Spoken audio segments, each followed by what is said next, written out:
अब आज के प्रतिपाद्य विषय को लेकर हम सबों के बीच मंच पर मंचासीन हैं संत सद्गुरु महर्षि मही परमहंस जी महाराज के ओजस्वी, तेजस्वी, ज्ञानवान, शीलवान, गैरिक पटधारी युवा सन्यासी, गागर में सागर भरने की कला से निपुण महात्मा पूज्य नरेंद्र बाबा मंचासीन हैं।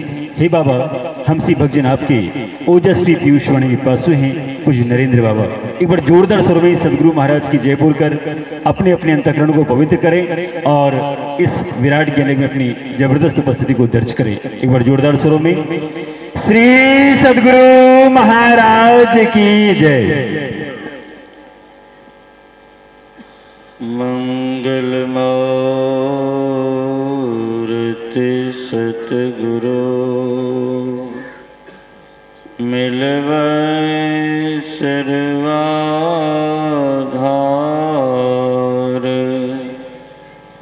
मंगलमय मंगल करना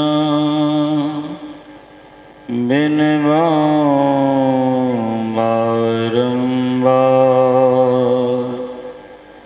ज्ञान उदधि अरु ज्ञान घना सतगुरु शंकर रो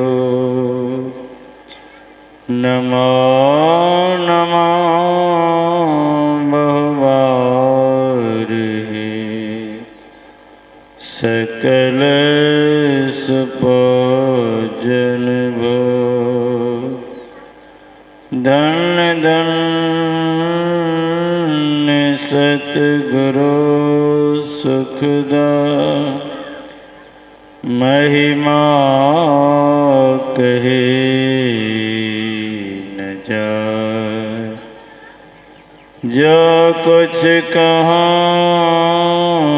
तुमरे कृपा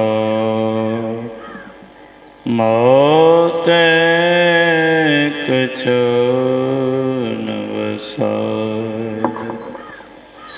बोलिए प्रेम से श्री सद्गुरु महाराज की जय। श्री सद्गुरु महाराज की जय। श्री सद्गुरु महाराज की जय। उपस्थित अपने निवास में विराजमान पूज्यपाद महामहिमावान गुरु चरण सेवी स्वामी प्रमोद जी महाराज के पावन श्री चरणों में कोटि कोटि नमन। मंचासीन पूज्यपाद स्वामी बिंदु जी महाराज को मेरा बारंबार नमन। यत्र तत्र से पधारे परम आदरणीय सत्संग प्रेमियों सज्जन वृंद, परम आदरणीय माताओं तथा भक्तिमती बहनों, कल से ही हम लोग परमात्मा की भक्ति कैसे करें, कैसे हम इस रास्ते पर चलकर उस परम पिता परमात्मा को जाने, हम लोग श्रवण कर रहे हैं। अभी का विषय ईश्वर का स्वरूप है। परमात्मा का स्व अपना रूप क्या है?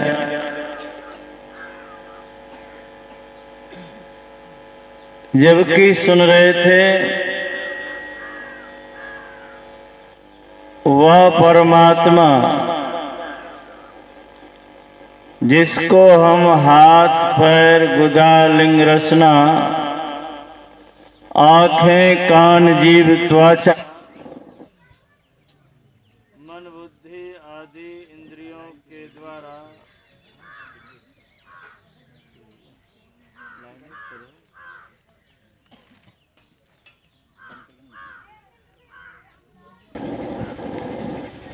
श्री सद्गुरु महाराज की जय।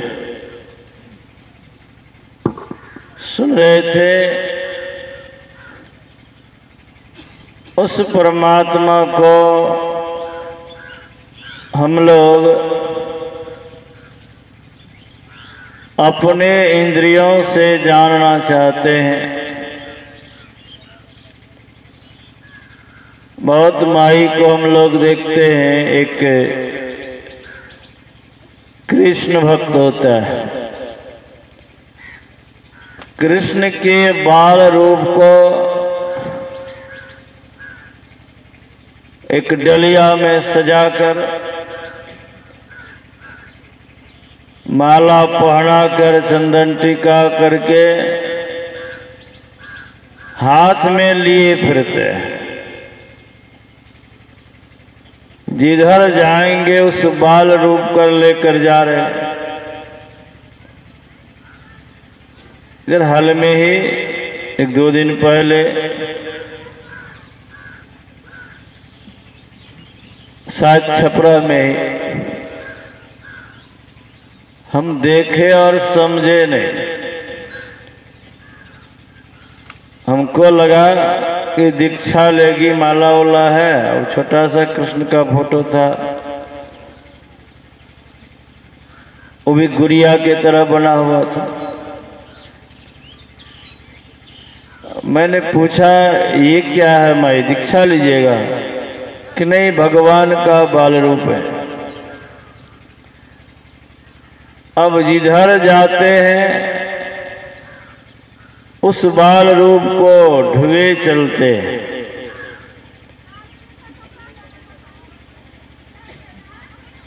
लेकिन सुन रहे थे वेद में आया, वेद भगवान कहते हैं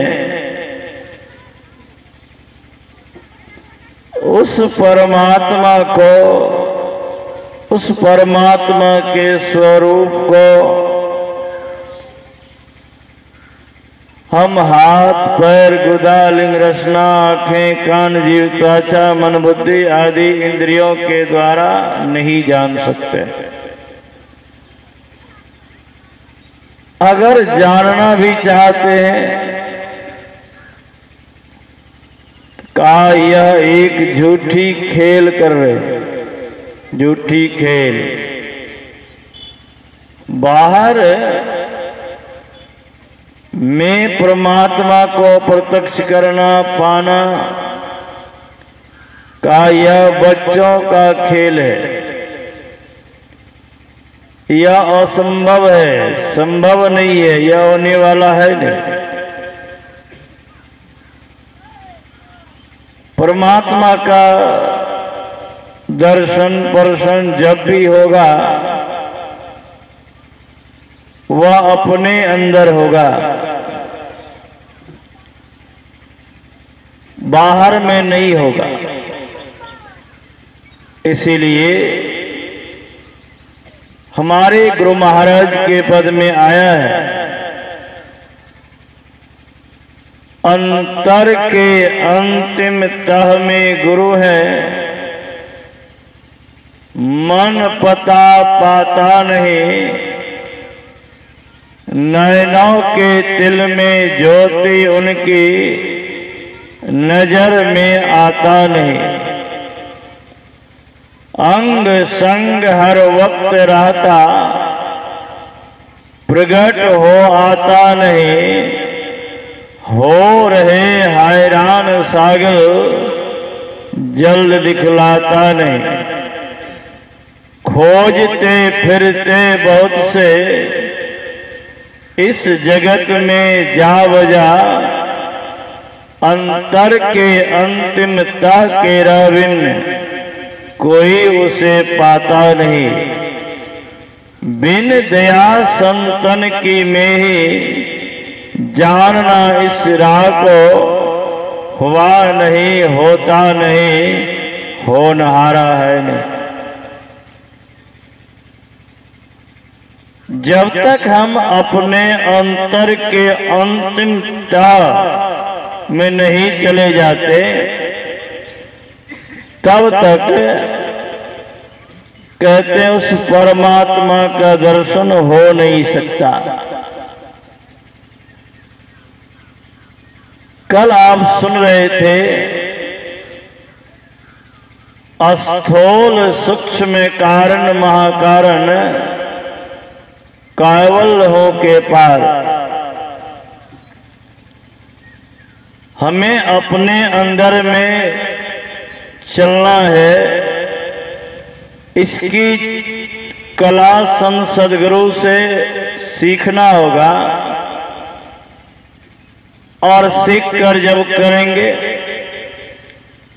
अभी हम लोगों को एक शरीर का ज्ञान है और वह ज्ञान है केवल स्थूल शरीर का। प्राय लोग एक शरीर को ही जानते हैं, वह स्थूल शरीर है। लेकिन गुरु महाराज कहते हैं यही शरीर नहीं है, इसके अंदर दूसरा शरीर भी है, वह है सूक्ष्म शरीर। उसके अंदर तीसरा शरीर भी है, वह है कारण शरीर। उसके अंदर चौथा शरीर भी है, वह है महाकारण शरीर। और उसके अंदर पांचवा शरीर भी है, वह है केवल शरीर। स्थूल सूक्ष्म कारण महाकारण कावल हो के पार। जब तक इन पांचों शरीर को हम पार नहीं कर जाते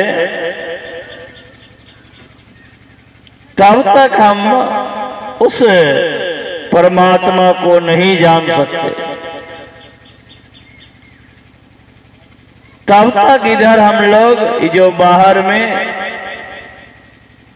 कोई जाता है हरिद्वार, कोई मथुरा, कोई वृंदावन, कोई काशी, कोई प्रयाग,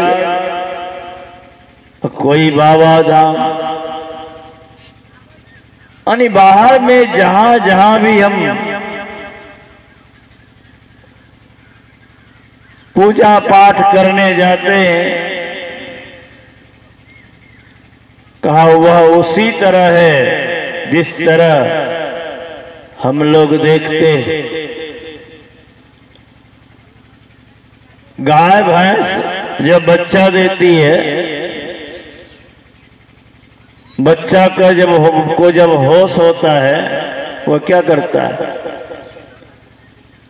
भूख लगती है तो वह उठकर, कभी बच्चा उस गाय के भैंस के मुंह को चाटता है, कभी वह आगे वाले पैर के तरफ चाटता है, कभी पेट को चाटता है। तो मालिक जब देखता है उनको, वह देखता है अब इसको जो है भूख लगी है, वह क्या करता है? वह उसको पकड़ के बाट में लगा देता है।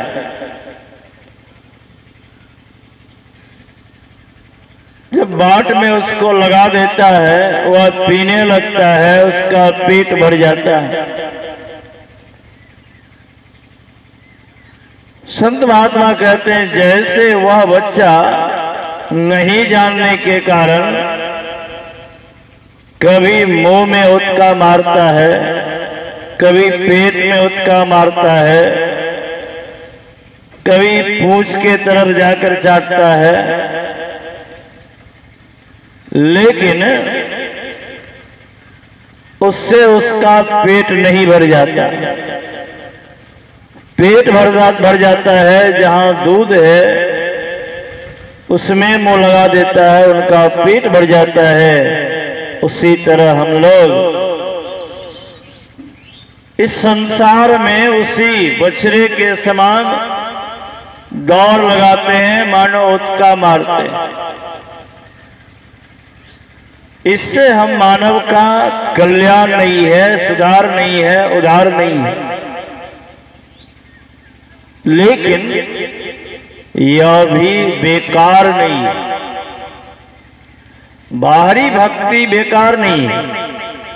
आप लोग सुने होंगे गुरु महाराज बचपन में कांटी गाड़ कर पूजा करते थे।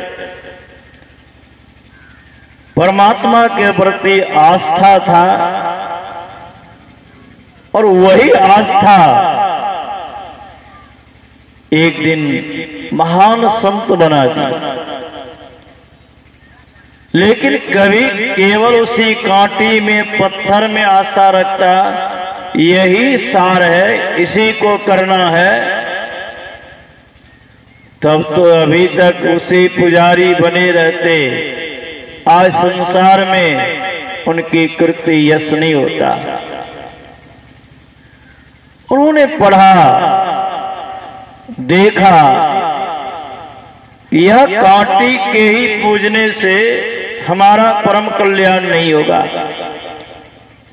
तो आगे पैर रखा, आगे उसको ढूंढा, आगे खोजा। खोजने में भी बहुत कष्ट हुआ। आज हम लोगों को तो घर घर सत्संग मिल जाता है, प्रचार कर देते हैं, माइक लगी हुई है, फिर भी लोगों को घर से आने में बड़ा कष्ट बुझाता है। फुर्सत नहीं है, तो ये नहीं है, वे नहीं है। इस तरह का माहौल गुरु महाराज को नहीं मिला। इस माहौल को खोजने के लिए गुरु महाराज कहां कहां नहीं दर दर का ठोकर खाए। किन किन मठाधीशों के पास गए, लेकिन जब कहीं भी उनको अपने समस्या का समाधान नहीं हुआ, तब वे ज्योतराम राय में रहने वाले धीरज लाल बाबू, जो उस समय का पोस्ट मास्टर थे, उनके पास एक दिन समस्या रखी। एक दिन उन्होंने पूछा, क्या आप को जो मैं पूछूंगा उसका उत्तर दीजिएगा? कहा? तो कहा, कब कह दीजिएगा, कब मैं आपसे पूछने आऊं? वो भी ऐसा आदमी था। कहा, आप जिस समय आइए, काम में फुर्सत मिलेगी रात में 10 बजे से लेकर सुबह के 3 बजे तक, दिन के 3 बजे से लेकर रात के 10 बजे तक हमें गुरु के सेवा में फुर्सत नहीं है। कहा, ठीक है। अब गुरु महाराज का सब काम सेवा उवा करके रात के 10 बजे चल देते थे, बताते नहीं थे कहां जा रहे हैं, और रात भर प्रश्न उत्तर करते रहते थे। रात भर प्रश्न उत्तर होते रहता था। 3 महीने तक कहते हैं गुरु महाराज अच्छी प्रकार सोए नहीं, और धीरज लाल बाबू नहीं सोए। यह क्रम 3 महीने तक चलता रहा, और जब अच्छी प्रकार संतुष्ट हो गए, तब गुरु महाराज कहा, अब हमको दीक्षा दे दीजिए। वे कहा, हम गृहस्थ, आपको क्या दीक्षा देंगे? कहा, नहीं, गृहस्थ से क्या मतलब है, जो मुझे गुरु ज्ञान बता दे, आत्मज्ञान का रास्ता बता दे, हम उसको गुरु मान लेंगे। चाहे वह कोई भी, फिर भी उन्होंने दीक्षा नहीं दी। वे भागलपुर के राजेंद्र बाबू थे, उनके पास भेज दिया। उनसे उन्होंने दृष्टियों की साधना ली, युक्ति लेकर भजन करने लगे। फिर बाबा देवी साहब मिले तो उनको हाथ सौंप दिया, हाथ में हाथ देकर सौंप दिया कि लीजिए ये आपका शिष्य है। और गुरु महाराज को बाद में उन्होंने नदानुसंधान की भी क्रिया बता दी और बड़ी लगन के साथ, अभी भी आप जाएंगे धराड़ा में, वहां गुफा बाड़ी है जहां पर कि 7 महल मंदिर बनने का है। अभी तक 7 महल पूरा नहीं हुआ है। उस गुफा में जिसमें कि गुरु महाराज मट्टी का कुआं में खोदकर ध्यान किए थे, आज वहां पर 7 महल मंदिर बना हुआ है। ध्यान की बड़ी प्रकाष्ठा है, बड़ा महत्व है। और जो ध्यान करेगा वही परमात्मा को जान सकता है, अन्यथा केवल बाहर में हम लोग दौड़ लगाते रहेंगे, कभी हमारा कल्याण सुधार और उद्धार नहीं होगा। विशेष हम लोग पूज्यपाद बाबा सुनेंगे। बोलिए श्री सद्गुरु महाराज की। श्री सद्गुरु महाराज की जय।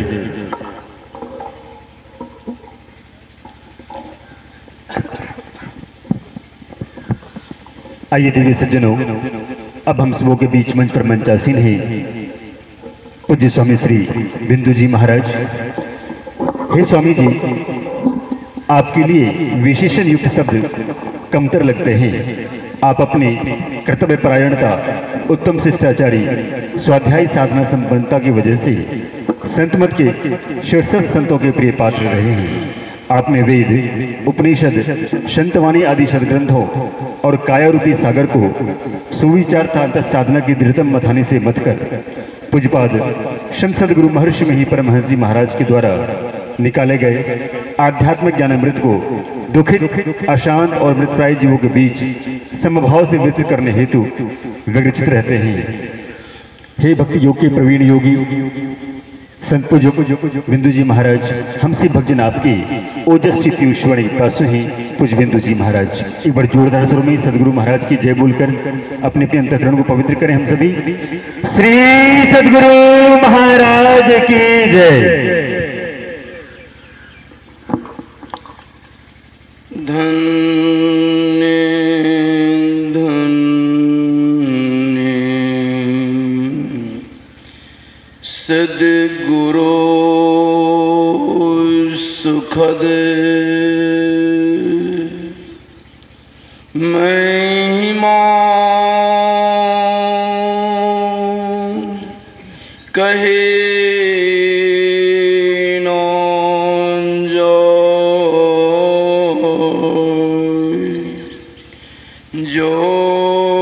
कुछ कहूँ तुम्हें कृपा मोते कछु नो बसो बुद्धि शुद्धि कुछ भी नहीं कहे क्या दोष सद्गुरु खुद जाने सभी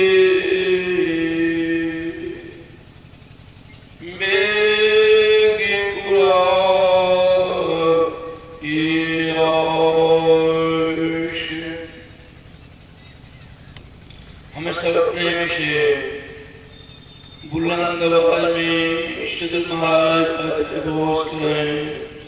श्री